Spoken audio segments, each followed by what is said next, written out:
నమస్కారం సిటీ వార్తలకు స్వాగతం. ఆంధ్రప్రదేశ్ కు ప్రత్యేక హోదా కాంగ్రెస్ పార్టీతోనే సాధ్యమని పీసీసీ వర్కింగ్ ప్రెసిడెంట్ మస్తాన్ వలి అన్నారు. కాంగ్రెస్ వాదిగా దివంగత నేత వైఎస్ రాజశేఖర రెడ్డి ఇందిరమ్మ రాజ్య స్థాపనకు ప్రత్యేక కృషి చేశారని గుర్తు చేశారు. ఏపీ పీసీసీ అధ్యక్షురాలిగా ప్రమాణ స్వీకారం చేయనున్న షర్మిలతో పార్టీ బలోపేతం అవుతుందన్నారు. వైసీపీ, టీడీపీలు తమ రాజకీయ మనుగడ కోసం కాంగ్రెస్ పార్టీని దోషిగా చూపుతున్నాయని ఆరోపించారు. డీసీసీ కార్యాలయంలో ఈశ్వర్రావు, ఉస్మాన్ ఇతర నాయకులతో కలిసి మస్తాన్ వలి మీడియాతో మాట్లాడారు. పూర్తిగా రాజశేఖర రెడ్డి గారి వైభవాన్ని తొక్కి అణగదొక్కేటటువంటి ప్రయత్నం 2014 నుంచి రాజశేఖర రెడ్డి గారి బొమ్మ పెద్దది వేశారు. ఇవాళ రాజశేఖర రెడ్డి బొమ్మని చిన్నదిగా అసలు చూపించకుండా చేసేటటువంటి ప్రయత్నం చేస్తూ ఉన్నారు. ఆ మహానాయకుడి యొక్క ఆశయాలు కాంగ్రెస్తోనే ముడిపడి ఉన్నాయి, కాంగ్రెస్ వారసత్వంతోనే ఉన్నాయి.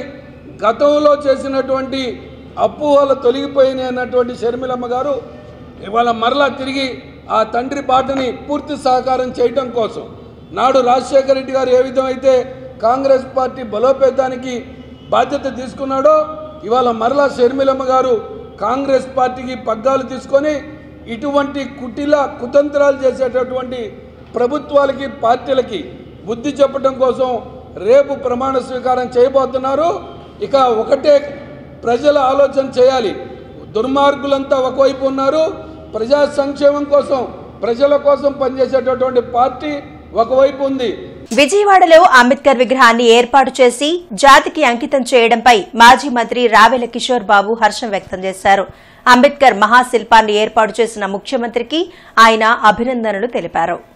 ఎస్సీ, ఎస్టీ, బీసీ, మైనార్టీ సంఘాల నాయకులతో కలిసి రావెల కిషోర్ బాబు అరండల్పేటలో మీడియాతో మాట్లాడారు.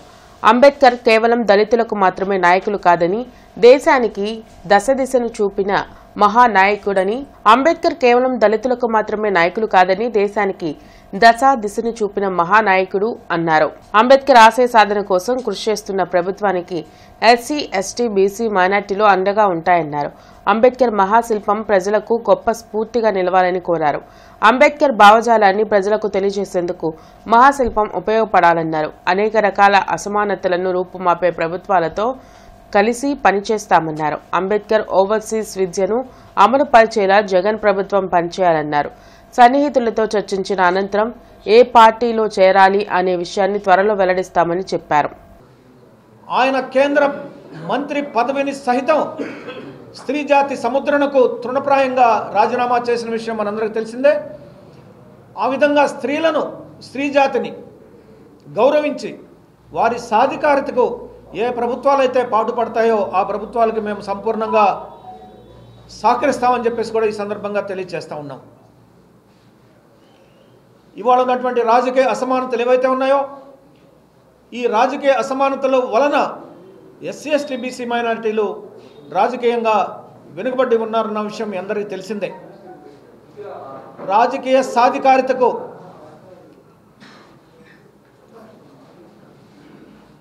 ఏ ప్రభుత్వాలు అయితే కృషి చేస్తాయో అది నామినేటెడ్ పదవుల్లో రిజర్వేషన్లే కావచ్చు, సీట్ల కేటాయింపుల విషయంలోనే కావచ్చు, మంత్రి పదవుల కేటాయింపులే కావచ్చు, వీటన్నిటిలో సరైనటువంటి ప్రాతినిధ్యం ఇచ్చి జనాభా నిష్పత్తి ప్రకారం తమ సమస్యలను పరిష్కరించాలని డిమాండ్ చేస్తూ అంగన్వాడీలు చేస్తున్న సమ్మెకు మద్దతుగా ప్రజా సంఘాలు రాస్తారోకో నిర్వహించాయి. శంకరవిలాస్ సెంటర్లో ప్రజా సంఘాల నాయకులు రోడ్డుపై బైఠాయించి నిరసన తెలిపారు. వేతనం పెంచడంతో పాటు సుప్రీంకోర్టు తీర్పు ప్రకారం గ్రాడ్యుయేటీ అమలు చేయాలనే చిన్న సమస్యలను ప్రభుత్వం పట్టించుకోవడం లేదన్నారు. చర్చల పేరుతో ప్రభుత్వం తత్సారం చేస్తుంది కానీ సమస్యల పరిష్కారంపై దృష్టి పెట్టడం లేదన్నారు. జీతాలు జులైలో పెంచుతామనే మాటలో స్పష్టత లేదన్నారు. అంగన్వాడీలను బెదిరిస్తూ ప్రభుత్వం భయభ్రాంతులకు గురిచేస్తుందన్నారు. ప్రభుత్వం ఇప్పటికైనా స్పందించి సమస్యలను పరిష్కరించాలని డిమాండ్ చేశారు. సమస్యలను పరిష్కరించుకుంటే ఆందోళన తీవ్రతరం చేస్తామని హెచ్చరించారు.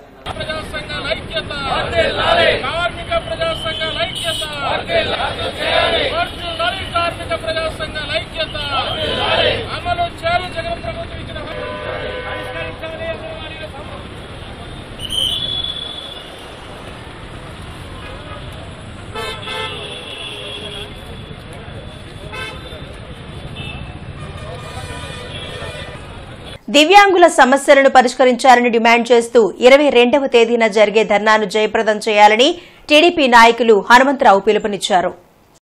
జిల్లా తెలుగుదేశం పార్టీ కార్యాలయంలో హనుమంతరావు మీడియాతో మాట్లాడుతూ ఓట్లు వేసి గెలిపించిన ప్రజలను జగన్ మోసం చేశారన్నారు. దివ్యాంగులకు పెన్షన్లను పెంచకుండా ఉన్న పెన్షన్లను తీసివేశారని ఆరోపించారు. 22వ తేదీన వైసీపీ ప్రభుత్వానికి వ్యతిరేకంగా జిల్లా కలెక్టర్ కార్యాలయం వద్ద ధర్నా చేసి నిరసన తెలపనున్నట్లు చెప్పారు. వికలాంగుల సంక్షేమం కోసం అనేక సంక్షేమ కార్యక్రమాలను చంద్రబాబు అమలు చేశారని గుర్తు చేశారు. రానున్న ఎన్నికల్లో జగన్ ఓడిపోయేలా పనిచేస్తామన్నారు.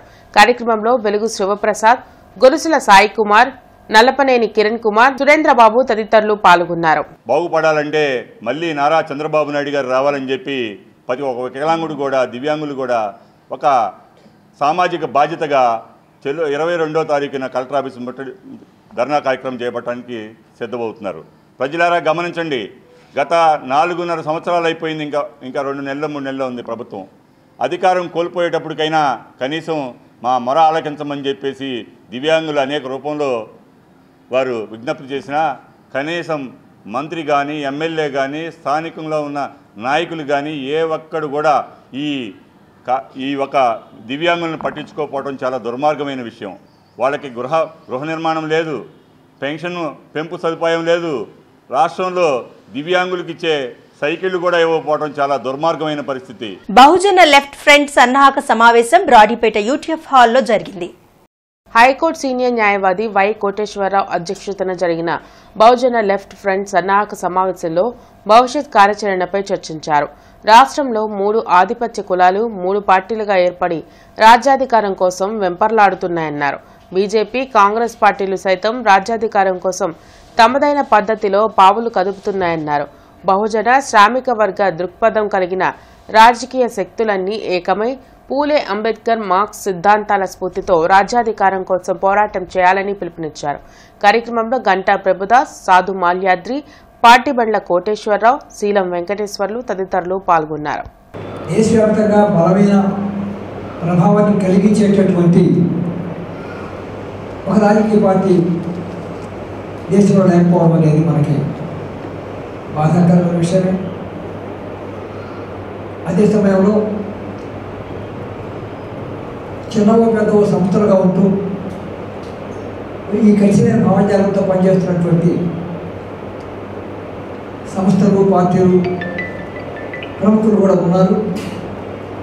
వీళ్ళందరినీ కూడా మనం సమీకరించి దేశవ్యాప్తంగాను అలాగే రాష్ట్రంలోనూ ఒక నిజమైన సామాజిక శ్రామిక వర్గ దృక్పథంతో అనగా బహుజన శ్రామిక వర్గ దృక్పథంతో ఇంకా నిర్దిష్టంగా చెప్పాలంటే ఎస్సీ, ఎస్టీ, బీసీ మైనారిటీల దృక్పథంతో ఓ ప్రత్యామ్నాయ రాజకీయ శక్తి ఈ రోజున నిజంగా అవసరం.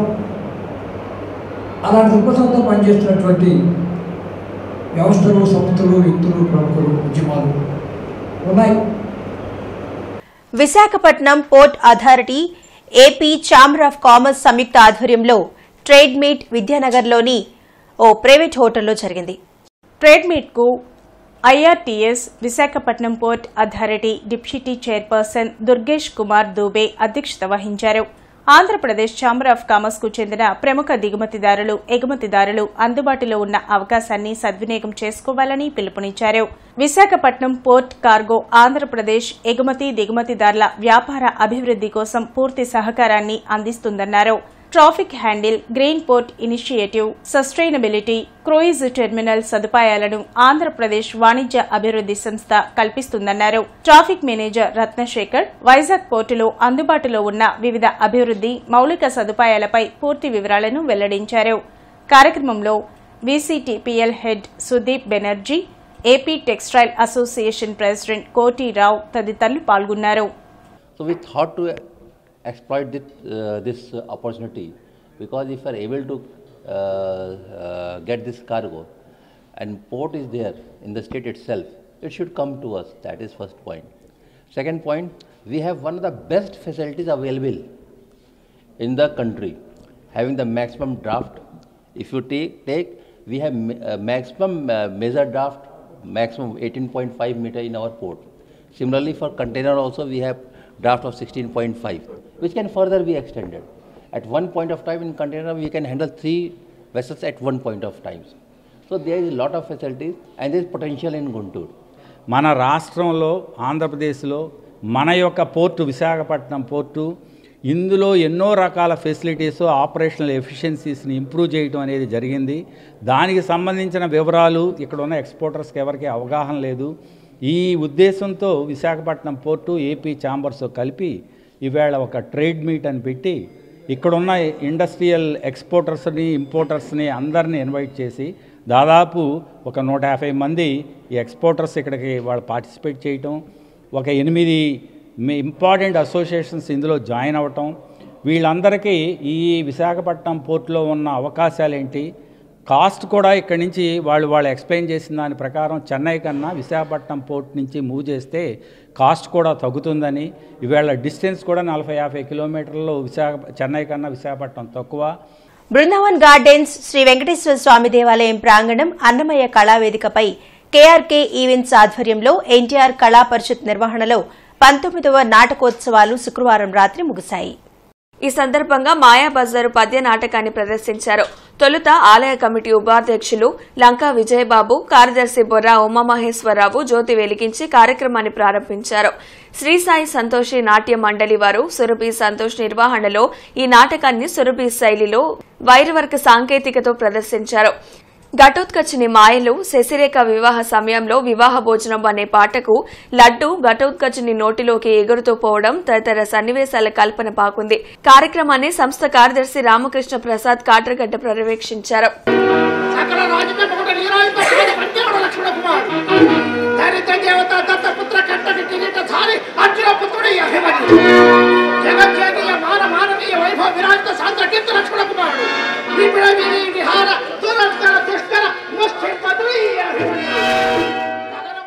సిటీ వార్తలు సమాప్తం. నమస్కారం.